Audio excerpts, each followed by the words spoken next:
This podcast is brought to you by Most Valuable Podcasts, leading the league in podcasting entertainment. Welcome, ladies and gentlemen, boys and girls, children of all ages. This is the Fast Break Podcast. I'm your host, Sean Anderson, and we are back to the old way just for a week. We thought, why not? We're having Jake on a little bit later in the podcast, a patron of ours. But before we get into the introductions, the old ways, let's do some housekeeping first. If you're listening on iTunes, rate us 5 stars over there. The Onside Kick, the Fast Break Podcast, the Primetime Podcast, and the Rick and Johnny Podcast. Please go over there. It means a ton to us. Also, we're selling shirts. Check the description down below. Dave's modeling off beautifully rocking one right now. there. Check the descriptions for the exact directions. You got to email Ricky. You got to go talk to a troll, stuff like that. And also, because we're having Jake on, go check out patreon.com/mostvaluablepodcast. You can learn how to become a patron, how to be on one of our podcasts. It's absolutely a fun time. But let's go to the introductions. Alongside me, as always, is Ricky Wimmer. What's up, guys? And Dave Oster. Hey, everybody. It's a little more tolerable, I'll tell you that. You know what I thought of when you said you got to talk to a troll? I thought of Always Sunny in Philadelphia, the Dayman and Night. Yeah, you got to pay the troll toll. Yep. To see this boy's hole? Yeah. Yep. Love it. Are you saying boy's hole or boy's soul?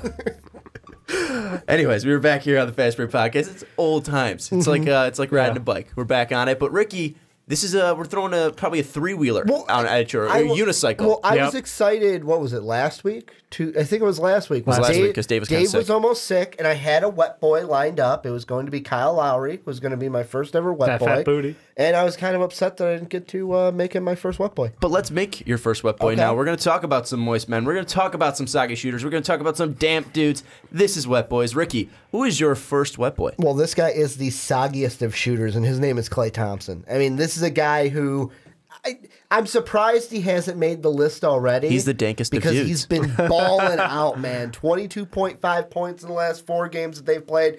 More importantly, this guy knows how to shoot, shooting over 50% from 3. I believe making his first ever wet boy appearance. This is his first wet boy appearance. Steph has made an appearance, but also, just to mention it, they've all had 4 wins in those past 4 games. All 4 wins, all by double digits as well. But yeah, no, this is first time for Klay. So you're bringing your first timer. You're also bringing a first timer. Yes, I alongside. am. Well, that's the thing. I wanted to bring a first timer to the table. Taking that wet boy virginity. Spread the love, not like Dave and give it to James Harden every week. This is a fun one though because Dave went away from James Harden. I'd say for once. I believe this is you also have a first time wet boy. I feel like I have a first time wet boy as well. Yeah, I honestly don't remember if he has been before, but I went with Boogie. Like, the man has been a dominant force, and there's just not anything you can hate about. Like, people are going to hate Boogie because he's Boogie, but you got to respect the game. He's out there playing point guard from center.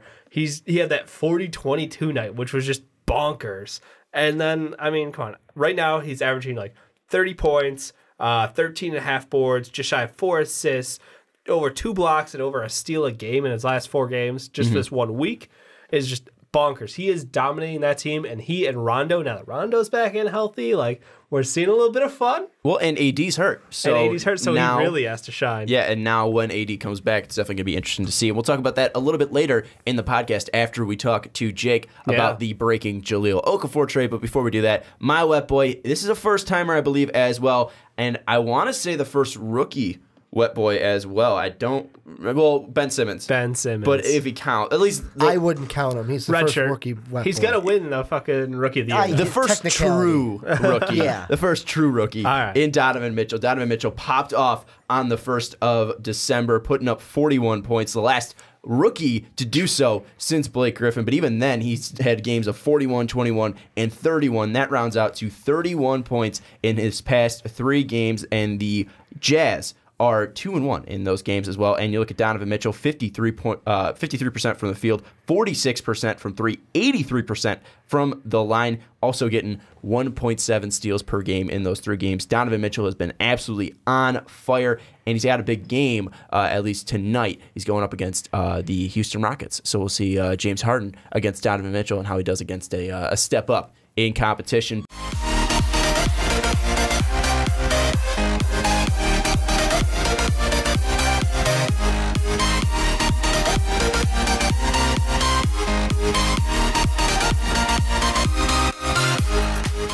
All right, but we're moving on now, and we're going to jump into Jahlil Okafor news. It broke today, and it gave us something to talk about. We have Zach Lowe from ESPN breaking the first news, and Shams came in with the details. But Philly sent Okafor and Nick Stauskas and a second-rounder, the 2019 Knicks second-rounder, to Brooklyn for Trevor Booker. We got to welcome in Jake. Jake coming in for one of our patrons. We love him. A great guy. He's coming on for a second time now. And Jake, you are a 76ers fan, so when you first heard the news, what were your thoughts on the trade for your Sixers?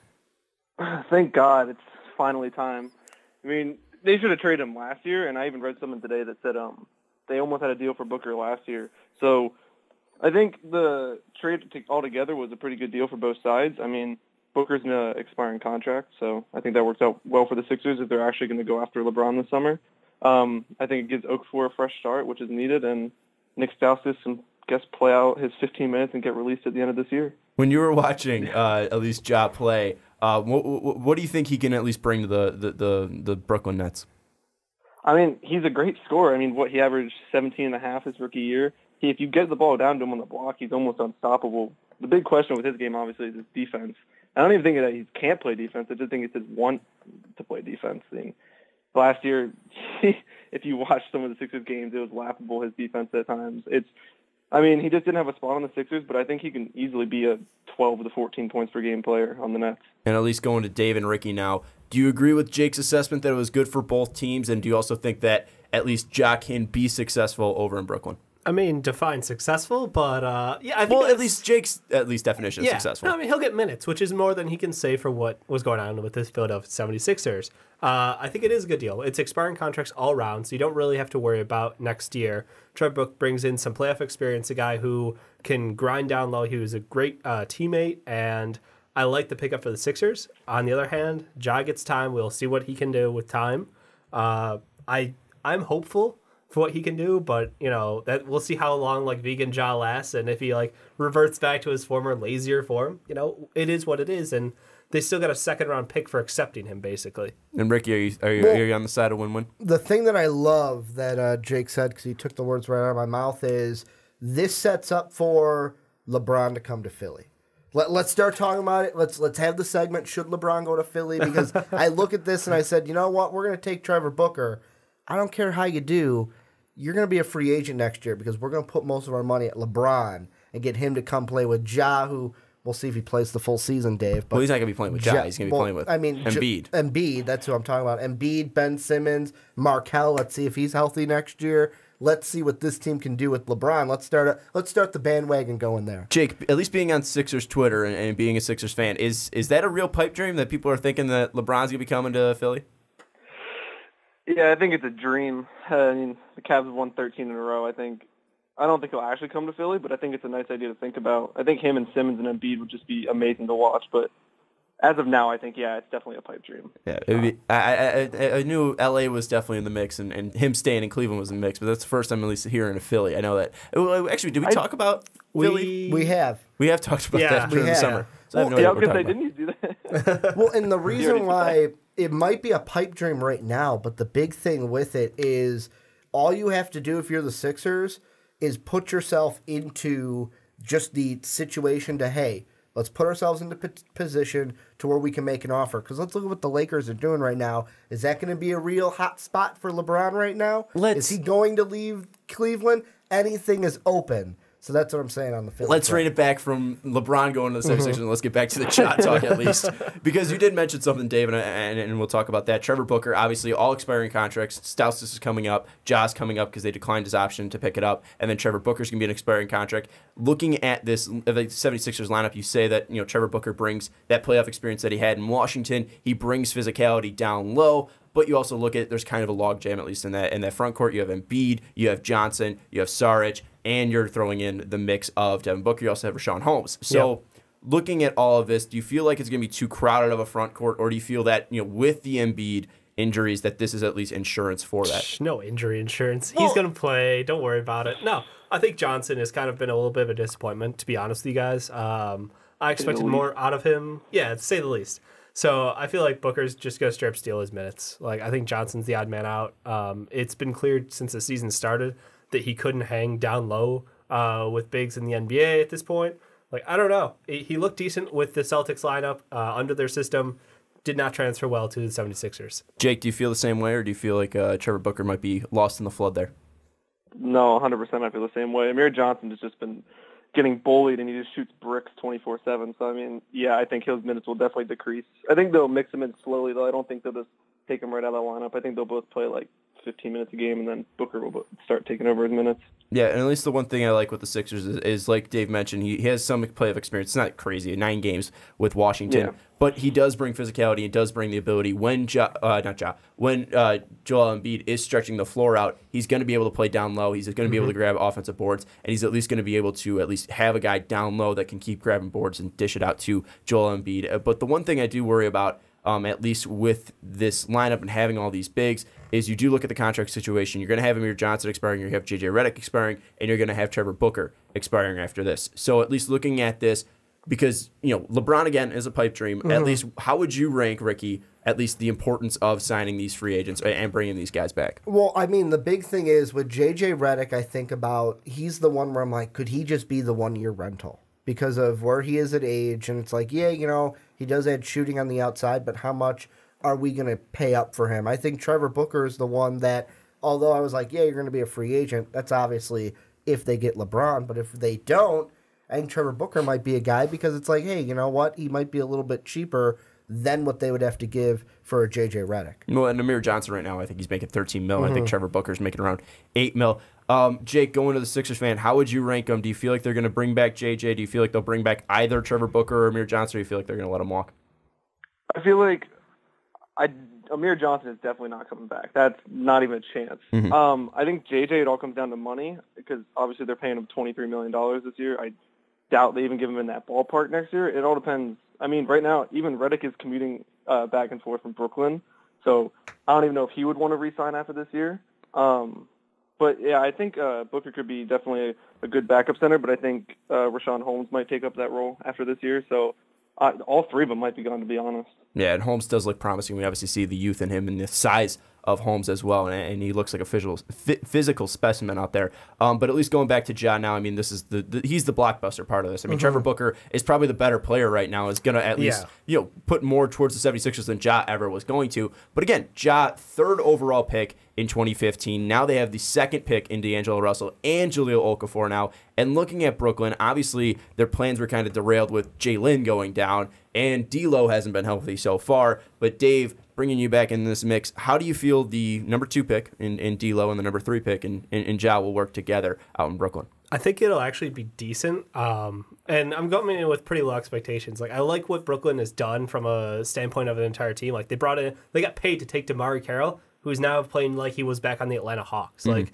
it's been an amazing move after move, and that's why I don't feel like it was a steal to get Ja, but like, the kid has potential. He's still a good scorer. It just comes down to effort, motivation, and, really, if you can get him out there consistently engaged in the game, because he's one player where if he takes a playoff, it turns into 2 plays, it turns into 3 plays, it turns into his ass should have been on the bench 5 minutes ago because you're in trouble now. So I'm excited to see him go out there, soak up some minutes, and see what he can do, because honestly, when you can, we all joke about like his rookie year rolling out of bed, dropping 17-7 and not even trying, and like, that isn't a mistake. There's talent there. It's just he didn't fit the Sixers program. He didn't fit into their timeline, and obviously he was outshined by Nerlens and Joel Embiid. So no mistake there. But it's just there's still talent. I feel like give him time, let him play for 20, 25 minutes a night. Like, you're the Nets. What do you have to lose? Jake, you mentioned, at least on Twitter when the news first broke,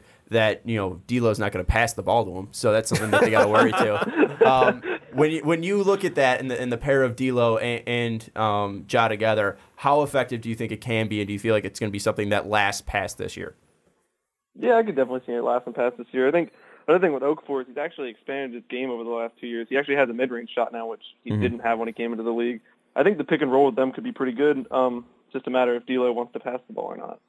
Ricky, going to you because I know you're a huge Ja fan, because he's from around here. Yeah, he's a Chicago kid. Local kid. The thing that I think most about this, especially from the Nets side, is it's kind of a win, no lose situation, because they could have been sitting there going, you know what, Trevor Booker, are we really going to be like, man, we got to re-sign Trevor Booker?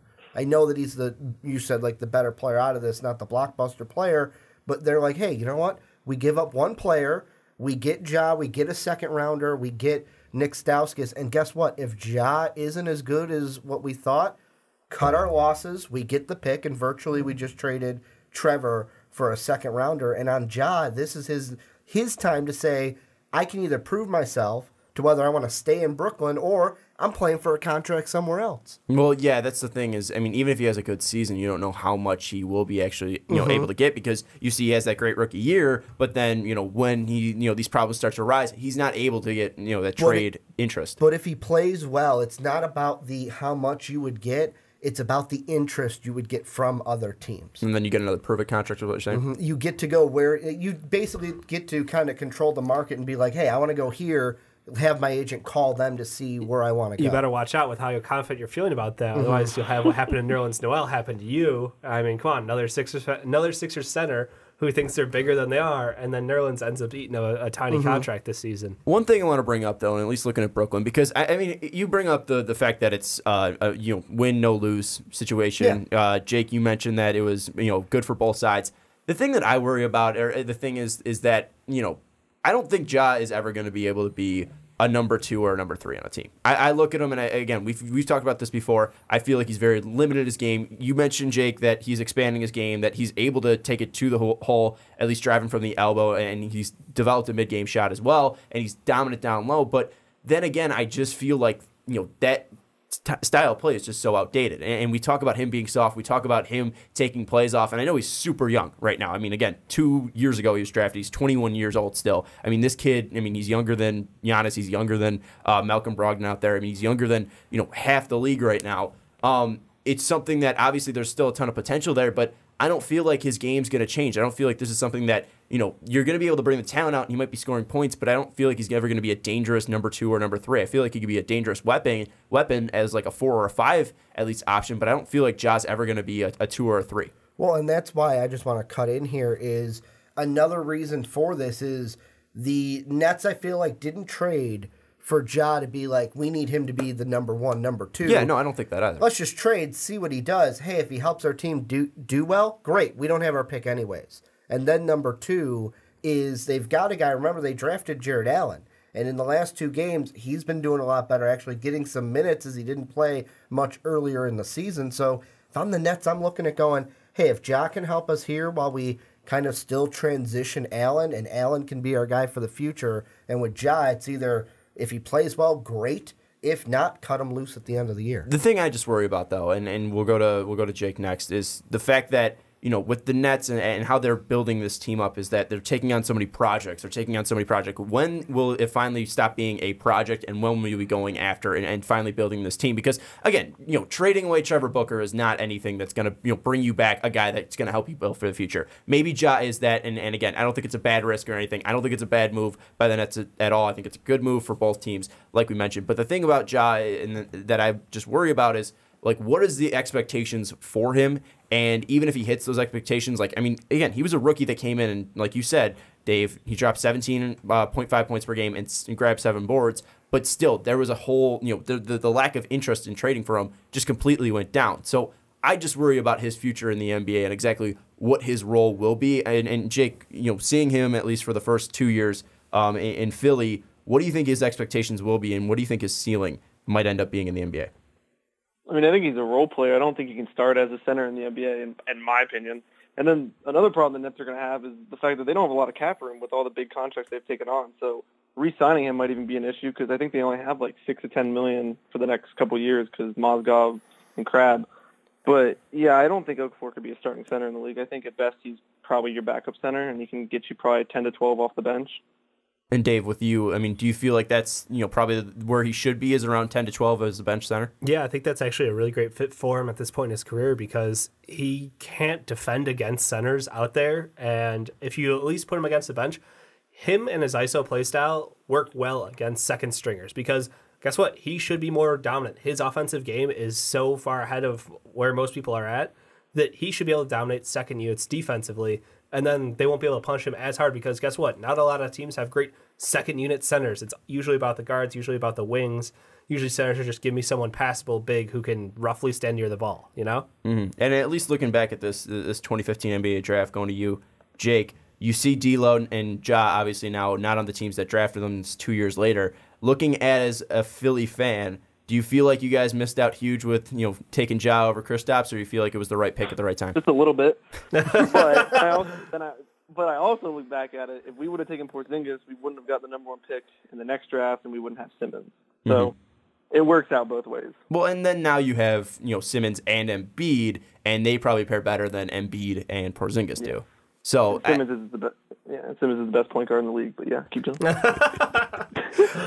Yeah, I mean, again, I feel like it might have been salt in the wound seeing Porzingis right after Ja, but then again, you look at it, and now you look at the process and how it's all came together. I mean, yeah, you didn't get that big of a return for Ja. You weren't able to really turn him into that much. You turned him into Trevor Booker, where he might be a decent role player for you.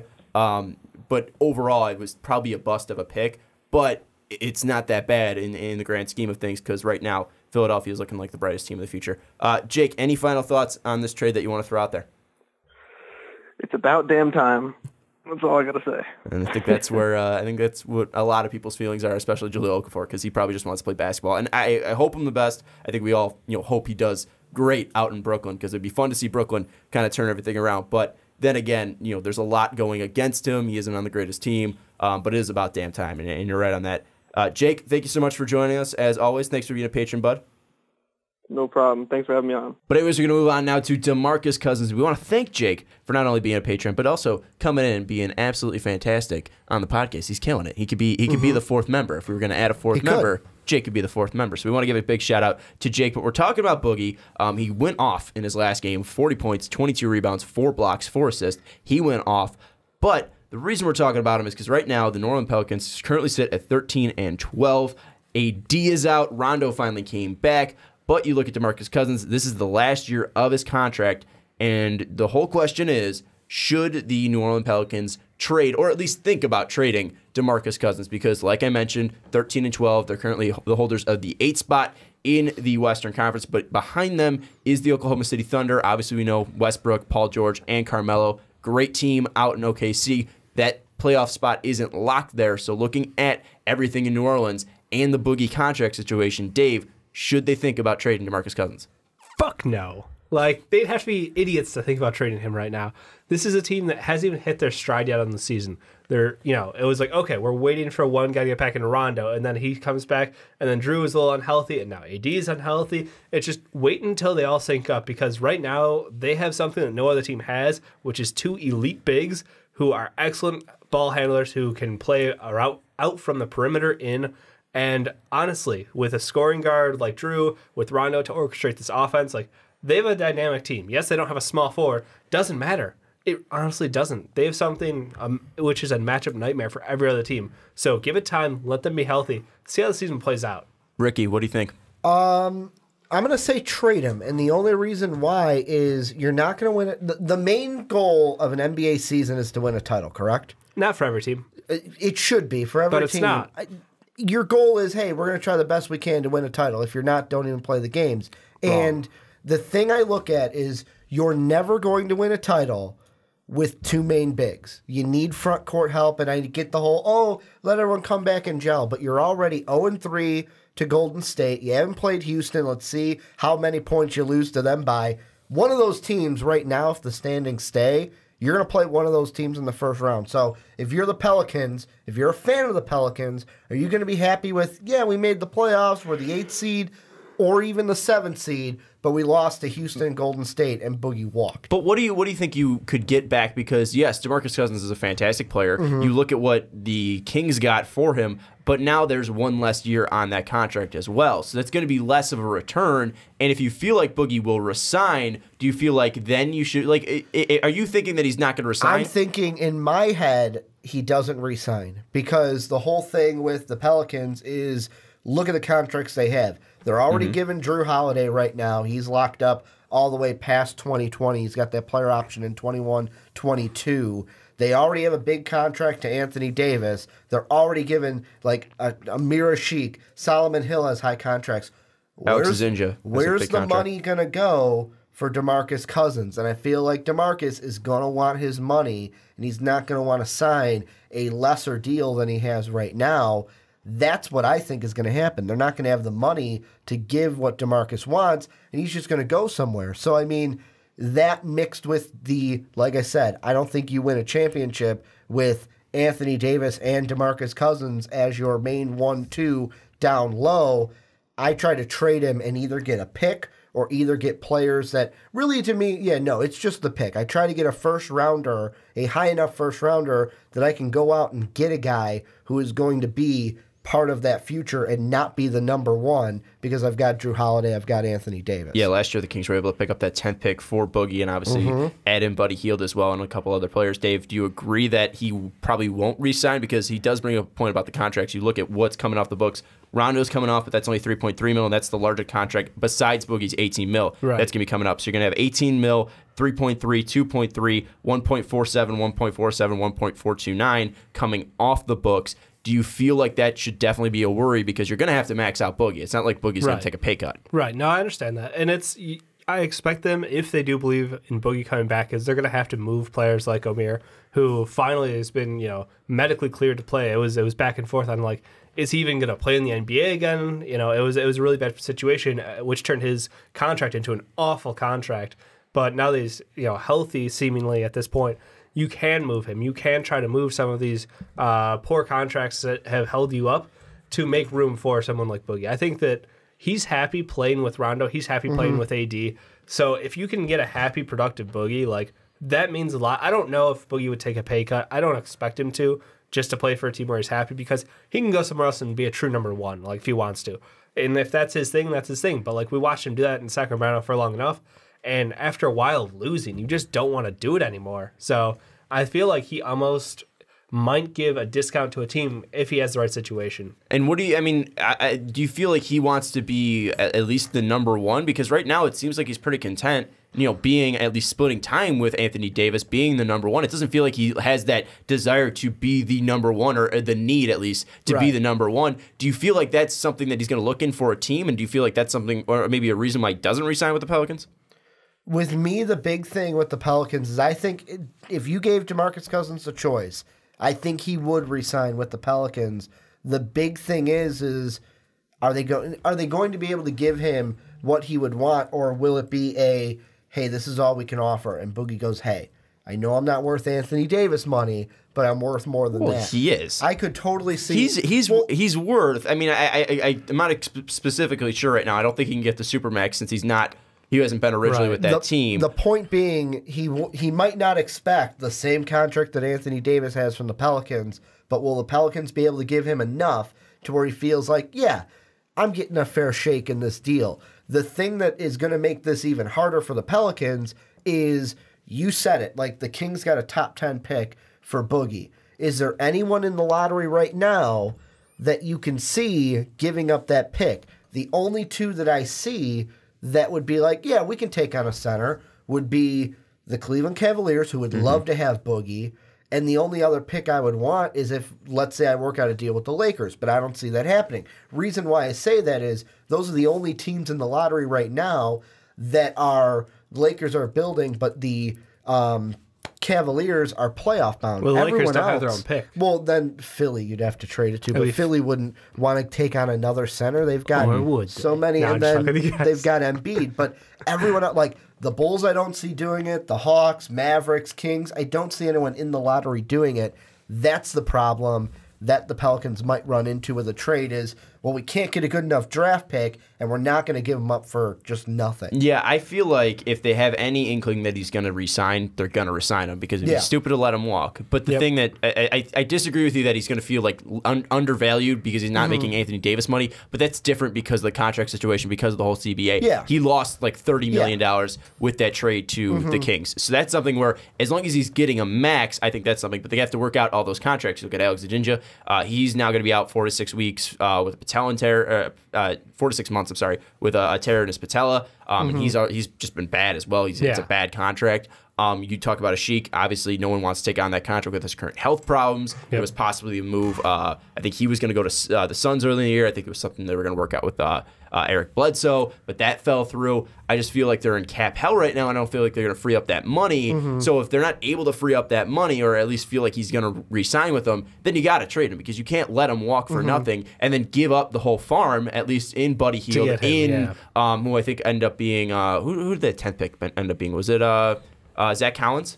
Because they flipped. It got bounced around a couple. I don't remember. It was something like that. But I know they took De'Aaron Fox at 5, and then I can't bring him in memory. The 10th pick was Zach Collins. But they switched it, right? They flipped it because then they ended up getting the 15th pick. Traded to Portland. Yeah, so, and then they got Portland's pick at Justin Jackson, Giles, and then Harry Giles as well. So they pretty much gave up the farm there. Yeah. So I feel like you can't let them walk for nothing. And with the way the current team's going right now, I know you said that they haven't gelled right now, with being only 2 long win streaks of 3, and other than that, it's been win lose win lose win lose lose. You haven't been able to build a streak up. I feel like if it's getting closer and closer to that trade deadline, and that kind of at least pattern hasn't changed, I think you got to look into moving them. And you look at maybe the Wizards and see what you can get from them. You look at Cleveland, obviously, with that Brooklyn pick. I think you definitely got to start looking for options, because you can't let them walk for nothing. Well, here's the thing with the Cavaliers that I want to mention, and you can throw the Wizards in here too, because right now, if we're using today as the barometer, the Wizards' first-round pick would be the 19th overall pick. But with the Cavs, are they going to say, you know what? We want to hang on to that Brooklyn pick, because what if LeBron walks? You know what? We'll give you the 27th overall. And is that what Cleveland will do, where the Pelicans go, no, fuck that, and they don't take it? They won't take a 27 or a 20. Yeah, they won't take a 19 or 27. That's the thing. Is Cleveland going to want to trade? Are they going to want to trade that Nets pick, that's the thing. knowing with LeBron's future? In a similar situation. Their star of the franchise is on the last year of his deal, so do they move the pick, which could be their future, or do they go all in for this last year of LeBron and be like, we're going to consistently make an effort for you, LeBron, as long as you're in Cleveland, we're going to do everything we can, mortgage as much future as you want, and we're going to try to win you championships now. Well, and that's where I kind of believe the Cleveland thing could happen for the Brooklyn pick. We bring up the whole cap hell as well. I mean, Boogie's going to need another contract, so if you're going to trade that Brooklyn pick, you're probably going to want to re-sign Boogie. Yeah. So you're going to have to make more moves to the Cavs, and then you're just going to keep flopping. Well, it's like TT out the door. Well, TT's only $17 million. That's terrible, even just to say that. So out loud. that's something where TT $7 million, but then again, would Anthony Davis and TT work together? And then again, that's still $17 million. Trade. We're going to make it more complicated. That's the thing. Playing 2K, Sean. I feel like they're going to get, if they do end up trading DeMarcus Cousins, they won't get the right value, because A, he's on a 1-year expiring contract. And then the other part is the fact that they have the feeling that they need to get rid of him. So they're going to be stuck in the same situation the Kings were, that his contract's running out and they need to get rid of him. They feel like what's funny is, think about our reaction last year when the trade happened. And we were joking around about, like, this is the deal you took. You passed up on other deals for this. And at this point, we're like, nah, it kind of worked out for you guys, Sacramento. And that stupid fucking Vlade thing where he was like, oh, there was better deals out there. Like, you don't say that if you're a GM. Yeah. That's like Ryan Pace if he got swindled by John Lynch. He came out and was like, John, he did. He got swindled. But I'm saying, like, that would be like Ryan Pace coming out and be like, yeah, John just pulled a great trick. I'm stupid. You don't do that if you're a GM. But swindled by a rookie GM. I think that overall it's definitely something where the Pelicans need to look into trading Boogie. I don't know if it will happen. I think that in all likelihood it won't happen. I feel like they're going to try their best to re-sign him, because again, no one can match Anthony Davis and DeMarcus Cousins. You just need that point guard, that the other 3 players in that starting lineup to bolster it. I feel like it's not going to happen. Do you feel like at the end of the day, after the trade deadline, it's all sudden dead, it's done and over done and with? said. Jesus said Christ. and done. Said and done. Do you feel like Boogie's going to be on a different team? The only team I will see him on, if he gets traded, is the Cavaliers, and it's 2 reasons why. The first reason, for these bad enough teams that are in the lottery, they're not going to say, yeah, let's build around our center as a number 1. Because how many teams are going for the championship where their center is the number 1 player on their team? He's also a point guard, to be fair. And then also number 2, I feel like the Cavaliers are in a sticky situation of, okay, what do?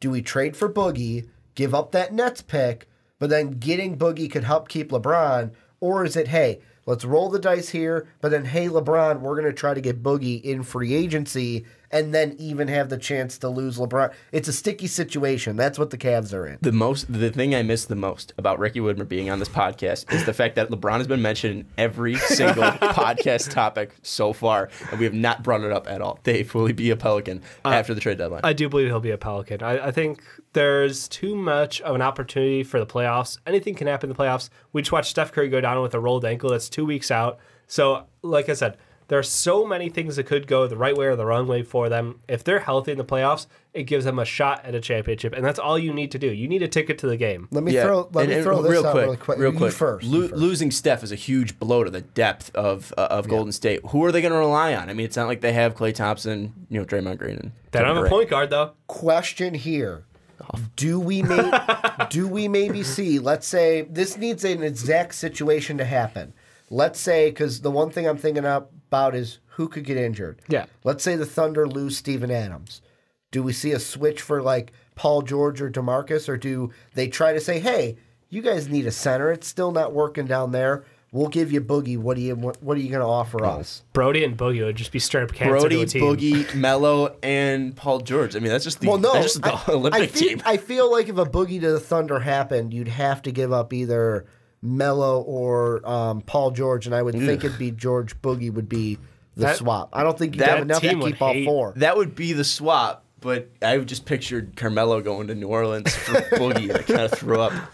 I miss 2K Ricky, because that's the only place that trade's ever going to happen. I'm trying to figure out what teams could trade. I think you brought up the before we started recording. You brought up the DeAndre Jordan sweepstakes. Is this kind of like on top of that? Teams. So if you don't want Boogie, are you going for DeAndre because the price tag is somewhat cheaper in my mind? The number one center in the game versus a very versatile center, but still not a top one clearly. Well, DeAndre's cheaper as well. That's what I'm saying. You don't have to worry about the contract. Well, and that's a trade where I'm thinking this Cleveland-wise. The DeAndre trade is the one where Cleveland could probably keep the Nets pick and give up the 27th and still get DeAndre. Depending on what they're giving up to. That plus, yeah. Like Tristan in the 27th. If they're getting Boogie, I feel like that Brooklyn pick's going to go. But I feel like I'm agreeing with you. I'm agreeing with you. But I also got to wrap it up, so that's why I stepped in. But that's going to wrap it up. I feel like he's probably going to be a Pelican after the trade deadline, but maybe it's going to be up in free agency if he does stay or if he goes. But anyways, moving into our final topic here, and we're talking about the Minnesota Timberwolves. Right now, they are in a pretty decent spot when you look at the standings. They're fourth in the Western Conference Finals, sitting at 15-11, and they're 5-5 in their past 10, which isn't bad, but they are also on a one-game win streak. But the reason we're talking about them right now is because of Tom Thibodeau. And I was looking at this, and I was wondering if Tom Thibodeau is just the correct coach for the Minnesota Timberwolves, because we look at it, and it's really become a players' league. And you look at Mike D'Antoni and his systems working, and obviously, we always talk about him being an offensive mastermind, but right now the Houston Rockets are playing defense. Yeah. And you look, and right now the Rockets are happy, and you look at the Timberwolves, not saying they're not happy, but Tibbs is the defensive mastermind right now, and this is a defense that's in the lower half when it comes to points per game, and they're giving up the best field goal percentage to opposing teams. And the reason we also bring it up is because Jimmy Butler would like to have a word with Tom Thibodeau about his minutes after the win against, I think it was the Clippers, right? It was the Clippers last night. Yep. He said, we got to talk to Thibs about these minutes. These 40-game minutes are starting to add up. And you look at his past 6 games, he's playing 39 minutes per game. And also in his last 3, 42 minutes, 40 minutes, and 39 minutes, and 41 minutes. So his past 4 games, he's played pretty much 40 minutes in all of those. So taking all of that in, taking the fact that they're having success compared to last year, taking in the fact that, this defense really has a swung around, do you feel like Thibodeau is the right guy in Minnesota to be the head coach? I honestly don't. Are we really having this conversation? Second year into this man's tenure in Minnesota? Well, the first year wasn't that successful. It was the first year. Okay, but now this is success, yes, 15-11, but you have Karl Anthony Towns was the number 1 pick, Andrew Wiggins was the number 1 pick, and Jimmy Butler, who's a top 15 player in the NBA, probably a top 10. Yeah, I'm sorry. He has so much talent on this team, and you can't will these young kids to play defense. It just they brought in 2 defensive players in Jimmy Butler and Taj Gibson. And then they go out, get Teague at point guard, who is no slouch on defense. He's like a 50-50 middle-of-the-pack defender. But this team for whatever reason it is, for whatever lack of effort trying, whatever it is, he can't get them to fucking play defense. It's just the end of the story. And then you watch the offensive troubles swing where to start the season, Jimmy Butler was like, you know what? I'm going to be back. I'm going to do my thing. Quietly, you guys are going to lead this team. I don't want to impose myself too much. And then you watch him struggle a little bit, and he's like, all right, now I'm flipping the switch. This is now my team. And you see some more success out of them. But you also watch Karl-Anthony Towns' numbers go way down. His usage go down. And you wonder if, like, him becoming not invested is going to lead to, as I say, even further worse defensive effort, but I don't think that's possible. You don't think it's possible for Cat to try less on defense? I don't think it is. I mean, that's the one thing, is you look at Cat, I mean, he's been working with Tibbs, again, a defensive mastermind, and like Dave has brought up a million times before, and I think I'm finally starting to see the light, is Cat doesn't try on defense. And that's the only reason. I'm not saying Everybody getting on job on his defense. Nobody cares about Cat's defense. But Cat's a transcendent player. But looking at it, I just feel I want to pose the question because I know you guys have a ton of experience with Tom Thibodeau being your head coach. Jimmy obviously has the experience. Taj has the experience with Tibbs.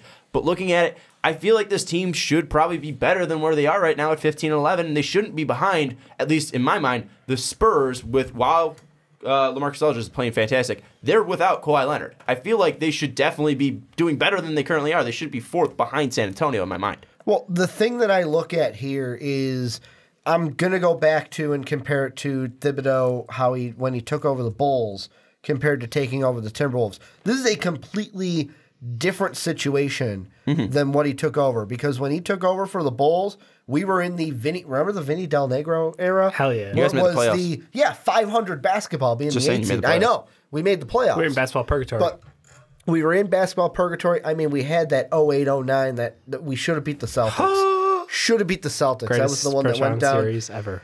The block, the D-Rose block on All right, Rondo. come on, Never guys. forget. But my We point talked about is, this last week, that's why. My point is, it was a playoff team. Vinny Del Negro obviously wasn't the coach.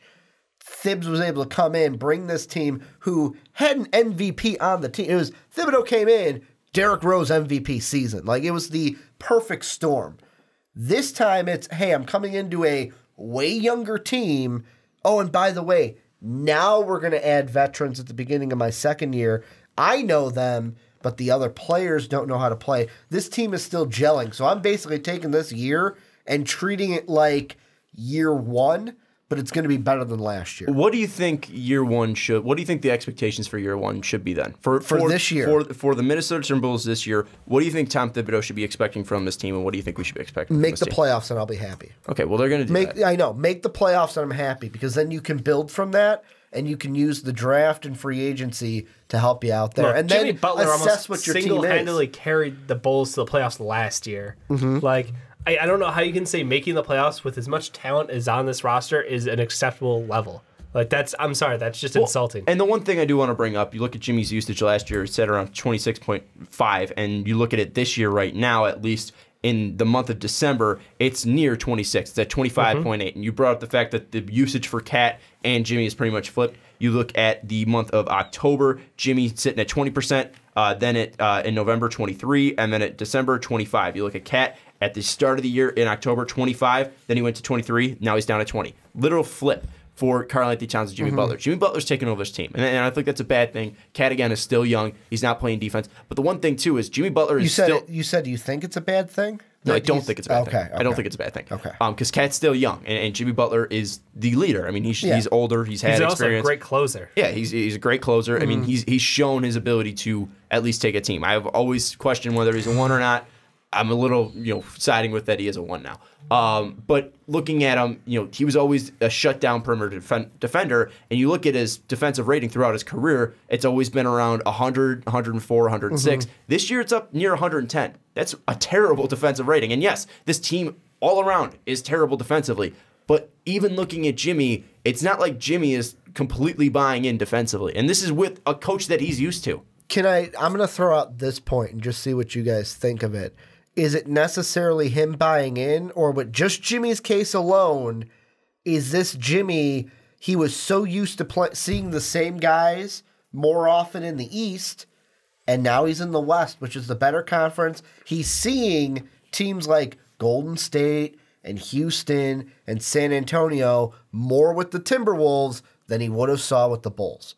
where it's like, yeah, you have LeBron in the East, you have the Celtics in the East, but when you play a team so often, you get familiar with them, and it's like, yeah, I'm going up against LeBron, I know what to expect. Yeah. This year being his first time in the West, it's kind of like, you kind of know, but you don't really know. I see your point, but it's still, when you're going up against LeBron, it's like, you can be familiar with LeBron, but it doesn't mean you're going to be able to stop LeBron. I mean, you can game plan for Tom Brady as much as you want, but Tom Brady's going to destroy you and pick you apart. The Steelers have been playing him for 16 years now, and he hasn't thrown a pick against them since 2005. So that's something where I know my Tom Brady Steelers stats. I'm not saying that. I'm saying Jimmy Bull's team knew how to play LeBron. Yeah, but Jimmy doesn't forget how to play LeBron, and LeBron's the best player, is what I'm saying. Yeah. So it's not like you can't go out and defend these guys in the Western Conference because you're not used to them. I'm not saying you can't, but is this season more of a gel because it's like, yeah, I've seen these guys before, but I'm not as familiar with them as I was seeing the same guys over and over in the East. I disagree because Jimmy is on the level where he's been in the league for so long. He knows the best players. He's guarded them multiple times in his career. And it's not anything where I'm saying Jimmy is not I feel like it's just something where it's mom mentality where this whole team, the Timberwolves, are not giving that much of a shit defensively. And I just feel like that's something within the culture. I'm not saying Thibs is a bad coach, but I feel like in this culture, they need a change. And I feel like it's something where I feel like players just want to be playing for a player's coach. You see it in Cleveland. You see it in L.A. I mean, I feel like those guys love Luke Walton out there. Steve Kerr, obviously, in Golden State.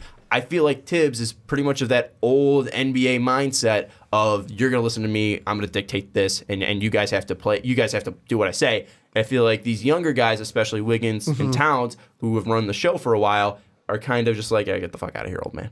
Two things. First off, this is going back way back. Dave, the whole make the playoffs thing. Yeah. When you're Minnesota and you haven't made the playoffs since 2004, you'll be happy making the playoffs. Oh, Minnesota fans are elated now with what's happening. I want to just pose this question out there and just let you guys have it. Based off of what we've seen in Jimmy his last year in Chicago, and based off your comments right now where you're saying maybe we got to talk to Thibs about the minutes, could we start is Jimmy a prima donna? No. I mean, look at all the drama that was around. It was really him and Wade at the end of Chicago with the young players. Now, could we maybe be seeing that now with a younger team? Jimmy just doesn't work with a younger team. The comment he made against Thibs was there was seriousness in it, but it was also a joke. Yeah. But there was definitely a seriousness about it because he's been playing for so many damn minutes. I feel like this is just something where again he doesn't want to be overworked, and Thibs is of that old mindset of I'm gonna like Greg Popovich. I'm gonna use it like a bar of soap. Yeah. So I feel like I don't think Jimmy's a prima donna at least in this situation. Let me throw this out then is because. Back in the day, I know we had the rivalry, like whose team was it, Derek's or Jimmy, before we got rid of Derek. Is Jimmy a guy that can lead a young team? Look at in Chicago with him leading the young talent, and now it's like if you're throwing... There's a lot of talent there. No, that's why I air quoted, Dave. Talent. But now you're talking about the one word you're using is... If you're the leader of this team and you're saying take over, but then Sean's sitting there questioning you buying into a culture that you're already familiar with? I don't think he's not buying into the culture. I feel like he's just becoming a part of the culture, and I feel like that culture does not care defensively. Not, like buying in is at least, I think he's succumbing to the culture of Minnesota where they're fantastic offensively. They know that they have the skill over every single team. I feel like Jimmy's just kind of falling into that culture rather than Tibbs actually coming in and changing the culture, which needed to happen. Then let me phrase it this way.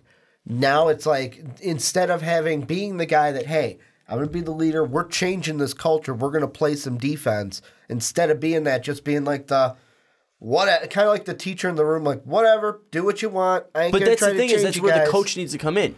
It's not like what's the point of having a coach? What's the point of having a coach? I mean, you got Ty Lue out there. A coach needs a guy that's going to be an extension of him on the floor, and that's where Jimmy Butler would need to come in and be like the extension of Tom Thibodeau to help him change the culture. You brought in Taj Gibson for the same reason, and you could also put blame on Taj as well. Jamal Crawford's been in the league for how long? 17 years at least. And he was with Doc Rivers, who was a part of Thibs. I mean, very similar coaching tree. I mean, they should be able to come in and be like, hey, this is what's going to happen. I feel like this is a cultural thing, and I feel like they're just not buying into Thibodeau. And it's just something where, again, you can make the playoffs. Again, they haven't made the playoffs since 2004. I'm not saying call for Thibs' head right now. No. We're, 26 games in the season. Yeah. It's very early. Things can change. But I look at all this talent on this team. Jimmy Butler, like we said, top 15 player. Karl-Anthony Towns, probably a top 3 center right now, probably behind Embiid and DeMarcus Cousins. There's some more guys there. Okay. Top 5, whatever. And then you look at Andrew Wiggins. He has the potential. He has the skill. Hasn't been able to put it together really all together this year, but we've seen the scoring ability. Yeah. I feel like there's just too much skill on this team to be wasted. And if you're sitting with Tibbs just because he has that proven track record, then I think that might hurt you and hurt the development of Cat and Andrew Wiggins because they're still young. Yeah, and that's one thing is I don't want to waste this future. I'm entirely with you there. It's the entire culture of stat lines of Cat and Wiggins have been so predominant in their first couple of years where that's all they want to see. And that seems to be what they kind of go for because defense doesn't show up on the stat line. And this lack of defense, I agree with Sean that, the lack of defense can't be pinned entirely on, Jimmy and Taj and, Tibbs not being able to turn around these kids. They have to give some effort. It's an entire team sport when it comes to defense. Defense can't be one-on-one. That's not how they play. Well, and one thing, too, is the reason why Tibbs was able to play, Luol Deng for 40 minutes or Jimmy for 40 minutes or whatever, was because he had the bench mob. You always look in Chicago, they always had a deep bench. They don't have a deep bench in Minnesota. So that could also be a problem, at least with Minnesota right now. You look at it right now, all 5 starters, and Taj Gibson, Jeff Teague, Cat, Jimmy Butler, and Wiggins, all playing over 33 minutes a game. That's a huge problem. Those numbers need to come down. They need to start playing less minutes because even if they want to try defensively, they're going to be gassed. I mean, this is something where you're running screens left and right. You're just constantly going through defenders. It's more, at least, I don't want to say physical than old style basketball, but it is at least more intense. I feel with the way that screens are run, with the way that offenses are run, with the way that you have to play defenses with all these switches. I feel like this is something that you're gassing your whole starting lineup out. And then when you're going to your bench, you're going to Tyus Jones, you're going to Gorgie Dieng, you're going to Shabazz Muhammad, and that's going to hurt the defense. I feel like it's not all on Thibs, it's not all on the culture. I feel like there's definitely things to be improved in Minnesota, but I do question if Thibs is the right fit for these guys. I think right now it's a little bit too early. I would agree. To make, like you said, it's a little bit too early to call for Thibodeau's head. I mean, there is right now, I think he's injured, but they did draft Justin Patton to help out. Maybe he can be a solid bench player for them in the future. But he's not a defender. He came in as an offensive guy. What I was going to go to is Jamal Crawford. Is he really going to take the player option next year? Or could he be a guy that's like, you know what, I'm old enough. Fuck it. I'm done. It's free money. He might take it. I'm closer to 40. I'm done. Shabazz Muhammad is like, what are you going to do with him? I know he has the player option. You've got some guys coming off. You can get some guys to free up that bench. And right now, this is a team, although they are right now sitting at the 4 seed, on track for 47. Last year, that got the Thunder the 6 seed in the playoffs. And Justin Patton is currently in the G League, by the way. But looking at the standings real quick before we go to it, I feel like they're probably going to be around that 4 or 5 spot. I mean, you look at Denver right now. Jokic is banged up. Millsap's banged up. So I feel like they're not going to jump them.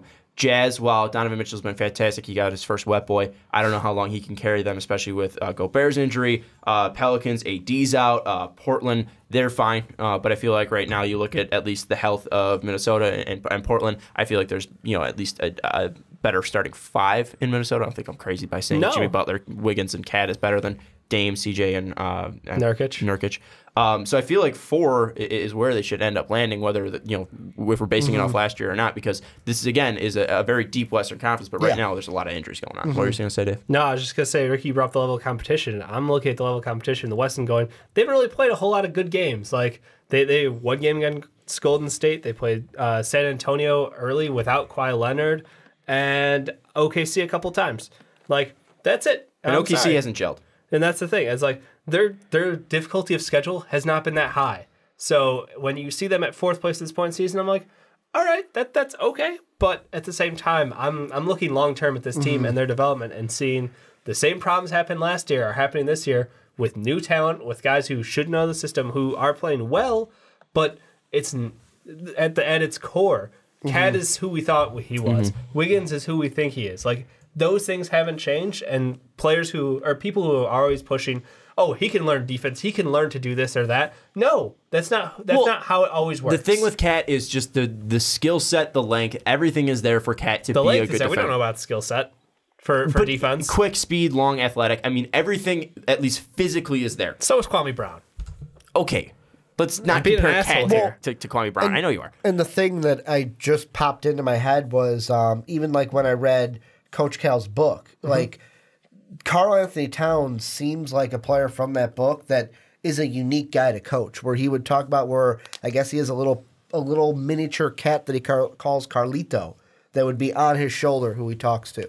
And like that would be the main person that he goes through. And it's like Fig, like a fake, okay. like the little angel devil. Okay, He has that on his gotcha. shoulder, but it's I didn't know if Carlito. it was a real cat. It That could could have be. been something if he signed a scholarship. It We'll could give you a be, small but cat. like that's a weird. And if anyone has the option, I would go ahead and read Coach Cal's book because it was just an interesting insight to coaching Cat at Kentucky when Cal and Cat spent time together. And you're going to need that because Yeah. you're going to be coaching the Minnesota Timberwolves. Yeah, I hope. once I'm going Tibbs to gets put my fired. resume in. Yep. But Dave, I like the point that you mentioned. I think that's where we're going to wrap it up. You do look at their schedule. They beat San Antonio once, lost to San Antonio again. That's without Kawhi Leonard. You go up against Golden State. It was at Golden State, but you lose 125-101, and then you're losing to teams like Memphis after they fire Fizdale. You're losing to OKC a couple times. You're losing to Washington. They beat OKC early on, but early on they're not gelling. You lost to Phoenix. I mean, they're not losing to high competition right now. Yeah. And when they do play high competition, they're losing is what I'm trying to say. So you're barely beating out the Clippers at 113-107 in your last game. So I feel like there definitely needs to be a culture change, and maybe that will come with Tom Thibodeau. There definitely needs to be bench help. I'm not saying this roster's finished. This team could win a championship, but you look at all the skill on this team.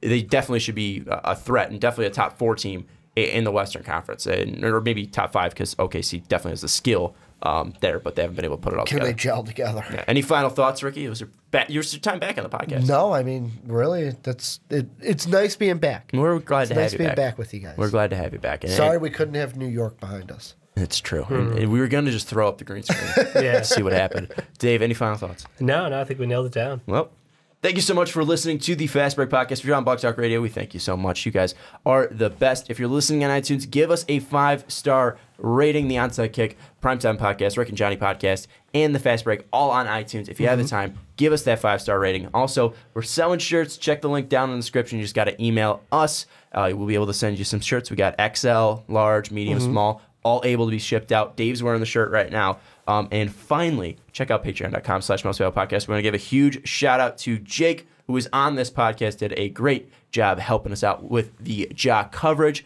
But all the people on YouTube, check out tomorrow. Don't forget to subscribe. Check out tomorrow because we got a Fast Break OT edition coming your way. But for Dave Oster, for Ricky Whitmer, I'm Sean Anderson. We'll see you next time.